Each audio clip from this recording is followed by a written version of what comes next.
Hi, this is Bob Scully, and welcome to another edition of The World Show, the Free Markets series. You may agree or disagree, but I think you will rarely read a more ringing defense and a more convincing defense of free markets and capitalism than right here in the book, How Capitalism Will Save Us, by former presidential candidate Steve Forbes. I met him at Forbes magazine in Lower Manhattan. Here he is. Steve Forbes, we always quote from the book when we start a book interview, and this is How Capitalism Will Save Us is a wonderful read. But I'm just going to read the table of contents because in a way it kind of tells the story and it does the interview for me. Every chapter asks a question that is often asked. Example, is capitalism moral? Isn't capitalism brutal? Aren't the rich getting richer at other people's expense? Aren't higher taxes the price we pay for a humane society? Don't regulations safeguard the public good? Aren't free trade and globalization destroying American jobs? Is affordable health care possible in a free market? And finally, isn't government needed to direct the economy? A lot of people think those things, and so you tackle that head on. You say the rap against capitalism, and here's the reality. Why did you decide to do it that way? Well, we wanted something with my co-author Elizabeth Ames that would be like a conversation that you would have around a kitchen table. And so instead of getting in economic jargon, what are the kind of common questions? Most people believe in free markets, but they don't have all the knowledge, and certainly schools don't teach it very well.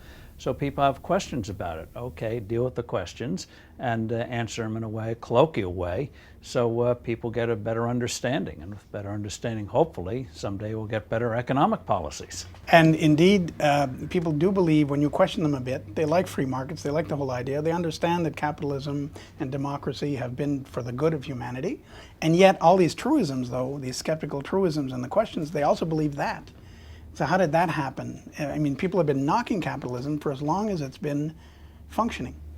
Well, in one sense, the culture always attacks the so-called powerful. And going back to biblical times, no one likes landlords. No one likes money changers. And indeed, it wasn't until modern capitalism rose up that a system rose up where you didn't have a stratified society, but where you had mobility and the ability to be creative, innovative, and do things that never have been thought of before. And so a lot of the raps go back to that, but also they come out of the Great Depression. The Great Depression was seen as a failure of free markets. We explain in the book, no, as a massive failure of government policy that brought it on. But like this current crisis, free markets get the rap for it. And there's one dramatic example you gave, and when I started reading, even I was a little bit incredulous, concerns Chile and Pinochet. And you say in the end, this brutal dictator was undone by the very free market that he set up. He thought he could have it both ways. He thought he could have political control and also, though, bring in the kind of principles and policies that make for a prosperous society. He thought the prosperity would redound to him. What it did was create a middle class, and in any society where people start to have prosperity and make their own decisions, they figure, well, if I can choose where I wish to live or what car I want to buy, why can't I choose my local leaders? Why do I have to do what they tell me instead of making my choices? So free markets start to create habits that fall in the political sphere. You saw the same thing unfold in South Korea, once a tough authoritarian regime, Taiwan. I think you're eventually going to see it unfold in China. That's one reason why politically governments in these countries that try to have it both ways oftentimes become very harsh, because they want the prosperity, but they don't like what comes out of it. And Pinochet himself, as you point out, was dumbfounded to be voted out in that referendum. He thought since he had done such a great job over the years, he decided to have a referendum. He knew there was popular discontent, so he said, all right, let's have the vote. And he thought the people would say, oh, you've done such a great job, we shall keep you in as military dictator. No, they threw him out. He had to go in exile. And that's right. And you mentioned China. A lot of people, there's a big question mark there. We don't know really what's bubbling under the surface there. We know some of the numbers are fudged, are probably fudged. But yet they have, let's face it, they've made a lot of money off us, certainly. And they do seem to be having it both ways for now, compared, let's say, to Russia, which really went to pot. Are you sort of predicting that that will blow at some point? Well, in terms of China, the regime's legitimacy is now totally tied to ever-increasing prosperity. And especially when you have a turbulent time, that becomes more and more difficult to do. You have, on the one hand, the coastal cities doing very well, rising middle class, growing property rights. One of the reasons why the communists had to allow more property rights was people started to ask questions. If we buy an apartment in Shanghai, what does it mean? Does it mean we own it forever? Does it mean we can sell it when we wish? Does it mean we can give it to our kids? What does it mean? So it brought about reforms that a lot of the party apparatchiks weren't happy with at all. And so yes, China is moving ahead, but the very fact that you are creating growing middle classes, the very fact you're creating expectations, means that people do want the ability to start making their own decisions. There's a lot of corruption, which you get with an authoritarian regime. There's not much recourse people have, so social unrest, as the government acknowledges, they have a lot of it. It's one reason why they have corruption trials and shoot a lot of corrupt officials to try to appease the population. But people don't like it on the local level when somebody comes in and says, we're going to do a deal with the developer and take your land. Boom, it's done. People say, what? In effect, they don't use the words. In fact, is where's due process? What's in it for us? We thought this was ours. And a lot of our entrepreneurs are turning off to China. Some are doing well, but some are coming back a bit bitter for that very reason. Well, China still is in the infant stage of developing what we call here commercial law, contract law. You have a dispute, you have an agreement. One thing we take for granted in this country is that if I make an agreement with you, in effect, the government will enforce it. That's kind of a novel thing when you think about it in the course of human history. Private contract, but it's got the force of law. China's in the infant stage of that. It's still very political, a lot of those decisions. And so you have real problems on intellectual property rights, real problems on stealing of technology, real problems when you have a dispute. Can you get a fair adjudication of it? So doing business in China, like anything in this real world, is no slam dunk. And you dissect very well the 08 and 09 crisis, and you impugn, well, you know, Freddie Mac and the sort of the overblown, the bubble that the government created. But you do say, even though normally we like to let bad things fail, in this case the government was right to rescue the financial system. Now coming from you, that was a bit surprising. Well, those are the key words: financial system. The cause of the crisis, the biggest one, which still is not understood today, was the Federal Reserve printing too much money. When you do that, you get a flight of money into hard assets. Last time we had a big housing boom was in the 1970s, when we last had an inflation. So it distorts the flow of capital. So you have this artificial boom in housing. Standards go down. Then you have Freddie and Fannie come in underwriting a lot of this junk. So that makes the bubble even bigger. And eventually it explodes. But the key thing to understand on all of this is that the Federal Reserve had done its thing right, kept the dollar as good as gold.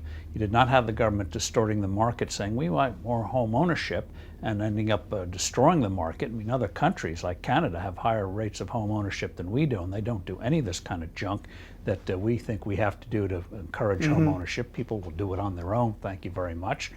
And so you get a full-blown crisis. Now, having developed the crisis, then the question becomes, all right, the thing implodes, and we also discuss another arcane thing. Hope this doesn't turn off all your listeners, but mark-to-market accounting, which was destroying bank capital. Something had to be done, because what you're going to do is you're going to punish the innocent with the guilty. One thing about a financial system is very closely tied together. So you had something we hadn't had in 7,500 years, a panic. People withdrawing money from their money funds. They didn't care where they put it. They just wanted the cash. People didn't care about the gold. They just wanted to have a coin. And so the thing could implode. So it's like in that sense, it's like a natural disaster. You deal with the immediate disaster. You throw in food, medicine, housing, tents and water, clean water. But it doesn't mean you do it forever. You deal with the specific crisis. If the government did right in 2008, they'd have immediately suspended mark-to-market. Congress forced them to do it in early 09, and when they did, the market took off. So if they had suspended or gotten rid of mark-to-market, made it very clear they're not going to let the whole system collapse, even though particular players would go down, as some of them eventually did, the crisis would have been over in October. So rescue was good, but stimulus is like the son of rescue gone bad. Is that it? They kept on rescuing. Yes, stimulus is like steroids. It gets to another thing we discuss, is the idea that government can guide the economy. When you say stimulus, where does the money come from? It sort of sounds like it comes out of nowhere. Ha, we have stimulus. No, it comes from people. It doesn't come from Mars. Where do they get the money? They either get it from taxing or borrowing it or printing it, which is another form of taxation. So in effect, the politicians take resources from you, put it through the political sausage factory, spit it out in a very inefficient way, and that's supposed to stimulate an economy. It does not. It did not do it in the 30s. Did not do it this time manifestly. Japan's had about 15 of these things in the last 20 years. They've all failed. Now they're repaving roads for the 4th time. Let the markets work, and they will work. And how much, if we need to rescue the system, how much pain should there be? However, let's say we're very disciplined about rescuing. We do what needs to be done, like you say, clean water and tents for the banks, and we stop, and the bad stuff has to go down. How much pain is in there? Well, no more pain than when any company goes broke. It happens all the time. Small businesses, big businesses. It doesn't bring the system down. It's too bad for the creditors. Too bad if you have to find a new job because the company went broke. But it doesn't mean it's the end of the financial or the world, or it doesn't mean the end of the economy. So early in 2009, GM and Chrysler should have gone through a normal reorganization. After all of the major airlines, except so far American, have gone through at least 1 or 2 bankruptcies. They didn't cease flying. People didn't cease flying on them. It meant you reorganized, redid your balance sheet, renegotiated contracts, and if you emerge from the process, you hope you do better next time. And when we discussed years ago together the gold standard, that was very, very much a minority view, but reality seems to be catching up to you. You make a good case for the discipline of it. It's kind of, to a lot of people it seems antiquated, but then when you think it over, you say, why is it antiquated if it works? Well, what it does is give you a stable value for your money. Money doesn't come from government. Money comes from people doing transactions with one another. You give me, I want an apple. You give me the apple. You might want a pear in return, but I might only have half a dozen eggs. So that means you have to take the half a dozen eggs, go around and find somebody who'll trade you the eggs for the pears, and it's very cumbersome. Whereas with money, just makes it very fast. So it should be a fixed measure of value, like 60 minutes in an hour. You don't change the number of minutes in an hour each day. It would be very complicated. So gold both gives you stability, but also flexibility. If the economy is booming, you in effect people do more transactions. That means you're creating more money. Gold allows for that when properly done. And I'm told the U.S. And having, by the way, when the government starts mucking around with the money, which the Federal Reserve is doing as we speak today, that's like putting a virus in your PC or your Mac. It corrupts the information. There's too much money sloshing around, obviously. Yeah. That's too much debt, and the stimulus only added to that. And everybody's sort of very scared. But how would it happen to put, the United States has more gold reserves than anyone else, so that would actually be a boon to the American debt. But how would you suddenly have, would you have a conference? Would you declare it? Getting off it was pretty simple, but how would you get back onto it? It's almost as simple as going off of it. That is, you say you're going to do it. You don't need to own 1 ounce of gold. What you do, I'm picking a number now, let's say the price is determined to be $1,800 an ounce. What that would tell the markets is if it goes much above $1,800, the Fed's going to tighten up, withdraw money from the system. It goes much below $1,800, they're going to add to it, so it keeps it at that steady pace. It's like and if the U.S. did it, would everybody else have to sort of follow? No. The U.S. is of a size where it could do it alone. Others would, just as out of convenience. Most countries informally tie to the dollar just because it makes trade and flows of capital much easier. But so if the U.S. does it, you don't have to have a conference. The dollar is the global currency. When we start trashing it, it's very disruptive. And that's what makes the Chinese and others so unhappy. There's not much they can do about it. So by having the gold steady, they might welcome. They would welcome it, make their lives easier. The Europeans would. I mean, one of the things that happens when you unhinge money is you get a lot of borrowing, which is why they're now having sovereign debt crises over there, and they haven't figured out how to work that out. It just has a lot of bad after effects. But I don't hear any political. It sounds so good. Of course, it's discipline, so discipline is good, but tough. I still don't hear any political will out there. I don't hear leaders of any of these countries saying the gold standard. Why not? Well, part of it is they've been taught gold is bad. Gold was another victim of the Great Depression. The U.S. has been on a gold standard of one sort or another for 180 years, and we went from 3.9 million rural area to the mightiest nation in the history of the world, but somehow gold was seen as bad, and so that's the way. So policy elites think, oh, this would be the end of the world, and well, they're doing a pretty good job without any type of gold and not mucking things up. And there are many, as I mentioned, the other thing they don't like is it restrains their ability to spend. Yes, of course. It's real money, so they can't print it and play politics with it. And bottom line is, what do you trust, gold or Washington politicians, or European politicians, well, that's or an Asian easy one. politicians? But gold's not running for office. That's the problem.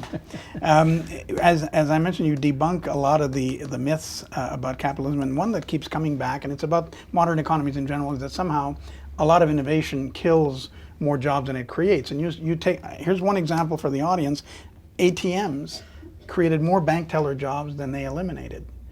That's incredible, but it's true, and I didn't know that. I learned it from the book. Let's just take that example.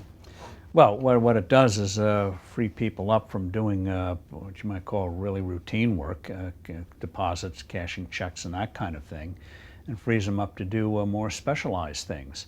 And on any kind of innovation, what it does is free up resources for other things. And so, yes, it may be disruptive. We talk about the iPod and what it did, and all the offshoots to what it's done to stores, and what it's done to traditional ways of distributing music. But technology did it, but it also means when you buy music now, you get what you actually want. You don't have to buy 15 other songs you did not want. You can buy the one you want. And you don't leave home. And you don't leave home, so it's a great convenience. So it frees up resources for other things. So when people just focus on either the side where it does destroy jobs, or on the disruptive side, they overlook the fact it's a huge convenience. I mean, it's a miracle. We sit here and we take it for granted. We can get fruit from all around the world, not items, but fruit. And all of these products and services, all at our fingertips. Talking to the world with our fingertips. Geographical bounds have been destroyed. And human nature being what it is, we think it's the most natural thing in the world, that we pop out a phone and call Bangladesh. Okay, yeah, okay, yep, see you whenever. It's amazing. And the fact that jobs are created, it's always the lag that is painful. I've read descriptions in history books when electricity came, people were scared to death it would destroy jobs. And when the steam engine came, and so forth, you can go back in history. But there is a lag for adjustment, education and so on, and training, and that's what panics people. And in today's electoral system, politicians thrive on that. Well, it's always easy to blame somebody if some change comes. Fortunately, in the United States, we've always had a belief in progress, that things may be disruptive, but by golly, we are moving forward and life is getting better. And so even the lag, if you have a vibrant economy, it's pretty short, because if you have basic skills, somebody will hire you and teach you what you need to know. And the biggest educator in this economy is not the schools, it's when you get a job, you learn pretty quickly. And in the book, because there's a lot of humor in there, and I don't want to miss that, you take Gordon Gekko's famous tirade on greed, and you repeat it at the beginning of a chapter as if it's your own, and it's kind of stunning, but then you point out greed and self-interest. There's a point to be made there for you. What is the difference? Well, when you say self-interest, people conflate it with, confuse it with selfishness. Now, self-interest means you have certain desires, certain ambitions, but selfishness is not going to get you very far. If you're an entrepreneur, you're the last one to get paid when you start a business. You've got to lay out money for materials, lay out money for if you need a structure. You got to pay people, you got to buy supplies, you've got to go out and market. And then you have to pay off everybody before you get a penny of it. So and you could fail. And you can fail. And so it's your self-interest to have a vibrant business.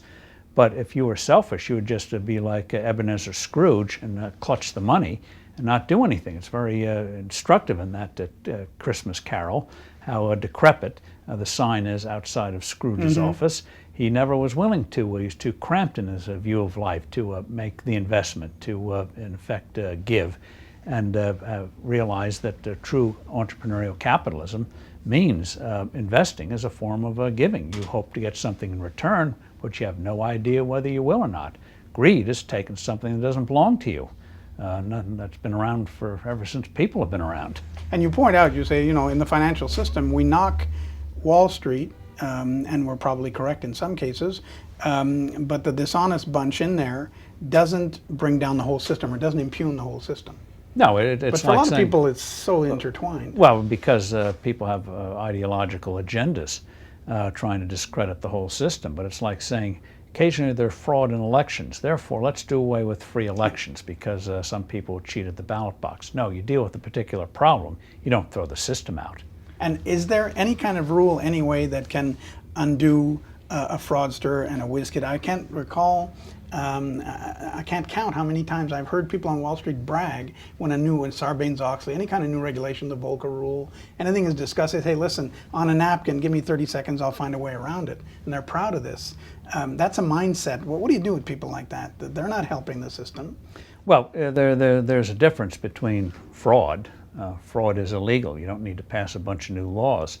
One of the shortcomings of Sarbanes-Oxley was it put in a lot of new controls, a lot of paper walls, but if somebody's determined to do something wrong, paper walls aren't going to be very effective in stopping them.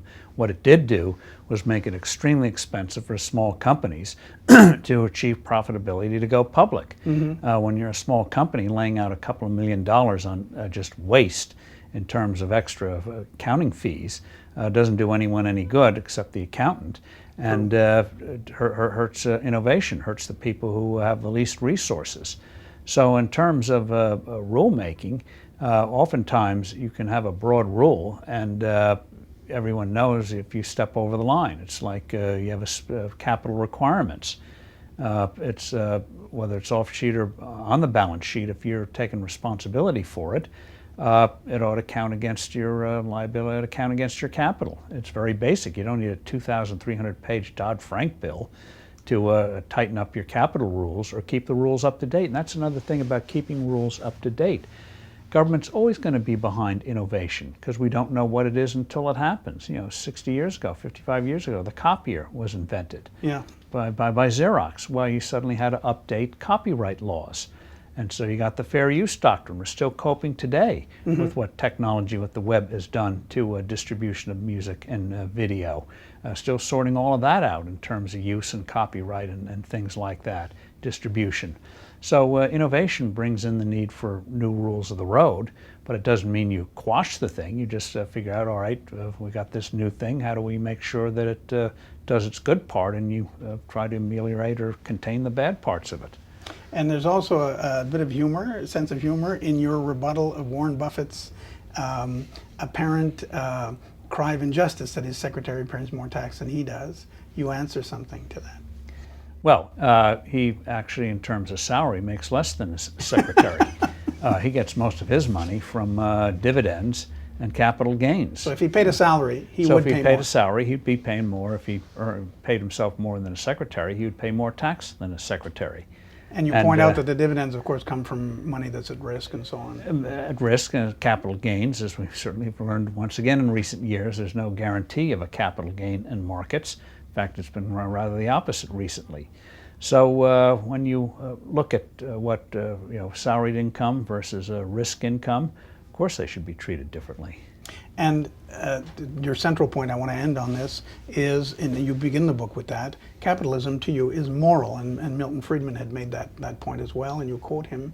So let's sum up. Why is it moral? Capitalism is moral because you succeed only by meeting the needs and wants of other people. Even if you're Gordon Gekko and lust for money and are greedy, you're not going to get it unless you're supplying something in a free market that somebody else wants. So without you even realizing it, it forces you to figure out, what, Bob, do you want that I can sell you? So I'm suddenly attentive to your needs and wants. Or coming up with something that you didn't even know you wanted, as Steve Jobs did repeatedly with iPads, iPods, iPhones. Who knew? If you said iPod 12 years ago, people thought, is this a remake of an alien movie of pod people taking over the world? So in that sense, it is moral. You have to have rules. You have to have a sense of values. If there's no trust, the system will not work. But when you have those values, it is a moral system, meeting the needs and wants of other people. And listening to them, because you also say we shouldn't snicker cynically at the salesperson who says, have a nice day. They're thinking of you, and that's what they should be doing. They're trying to be pleasant, to put you in a mood so that you'll buy what they're offering, which makes life pleasant for you. Somebody's attentive to you, not because they love your tie, although you're wearing a great tie. You have resources. They want to exchange their resources for your resources. So you try to be nice to them, and those who aren't usually don't survive too long. Well, Steve Forbes, let's encourage some people out there not only to have a nice day, but to exchange a few resources to buy How Capitalism Will Save Us, because it's a great book. Thank you so much. Bob, thank you. Steve Forbes was our guest this week on the Free Markets series of The World Show. His book, once again, How Capitalism Will Save Us. And that's our program for this week. I'm Bob Scully. Thanks.